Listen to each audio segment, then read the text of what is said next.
Hello guys, Jacqueline அவர்கள் evict ஆகிட்டாங்க அப்படிங்கிறது உங்களுக்கு நல்லா தெரிஞ்சிருக்கும். ரீசன் என்ன அப்படின்னு பார்த்தீங்கன்னா, பணப்பொட்டி பெரிய அளவில் ஒரு அமௌண்ட் வந்து வச்சுருக்காங்க. ஜாக்லின் வந்து நான் போய் எடுக்கிறேன் அப்படிங்கிறதுல ரொம்ப தீர்க்கமாக வந்து இருந்திருக்காங்க. குறிப்பாக வந்து சௌந்தர்யா அவர்கள் வந்து ட்ரை பண்ணியிருக்காங்க. அவங்க ட்ரை பண்ணிவிட்டு வித்தின் 3 மினிட்ஸ்குள்ளே உள்ளர வந்துட்டாங்க. பட் பணப்பொட்டியை எடுக்கல. அது வந்து ரூல்ஸில் வந்து இருக்குது.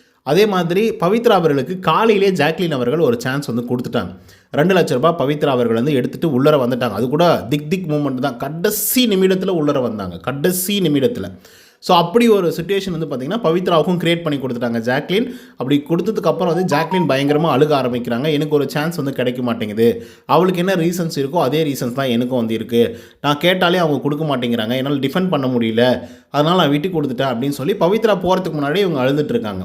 அதுக்கப்புறம் மறுபடியும் ஒரு சான்ஸ் வந்து கிடைக்கிது. அந்த சான்ஸில் வந்து ஜாக்லின் வந்து பார்த்திங்கன்னா போகிறதா முடிவு எடுக்கிறாங்க.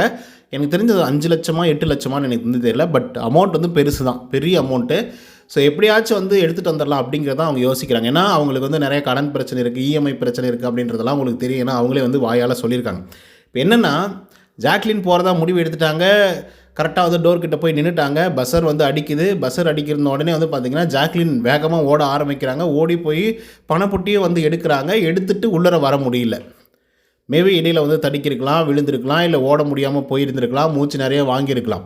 இந்த பக்கம் டைம் போய்கிட்டே இருக்குது. ஒட்டுமொத்த ஹவுஸ்மேட்ஸும் கத்திட்டு இருக்காங்க, கதறிட்டு இருக்காங்க. எல்லோரும் டோர்கிட்ட வந்து ஜாக்லின் வாங்க வாங்க வாங்க வாங்கன்னு கத்திக்கிட்டு இருக்காங்க. ஜாக்லின் வர முடியல.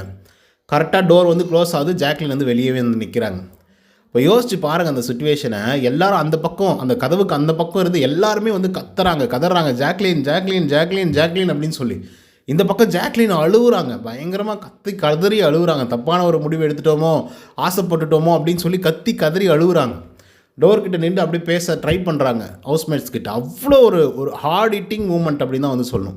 அப்படி தான் நடந்திருக்கும். யோசித்து பாருங்களேன், எவ்வளோ கஷ்டம் இல்லையா? 15 வாரம் ஒரு பொண்ணு நாமினேஷனில் வந்துகிட்டே இருந்திருக்கு அப்படின்னா அது எவ்வளோ கடுமையான ஒரு கஷ்டமான ஒரு விஷயமா இருந்திருக்கும். அதாவது பிக் பாஸ் வரலாற்றிலே உலகம் முழுக்க 15 வாரங்கள் வந்து தொடர்ந்து நாமினேட் ஆன ஒரே நபர் யாரா அப்படின்னு கேட்டிங்கன்னா அது வந்து ஜாக்லின் தானா. அது ஒரு ஸ்டாட்டிஸ்டிக்ஸ் வந்து போட்டிருந்தாங்க இன்டர்நெட்டில், நீங்கள் போய் பாருங்கள். ஸோ அப்படி ஒரு போட்டி போட்டுட்டு இருந்த ஒரு ஆள் வந்து இப்படி ஒன்றுமே இல்லாமல் அட்லீஸ்ட் பணம் போட்டி ஒரு 8 லட்சம் 10 லட்சம் எடுத்துகிட்டு போயிருந்தாங்களா ரொம்ப சந்தோஷப்பட்டிருப்பாங்க மக்கள்.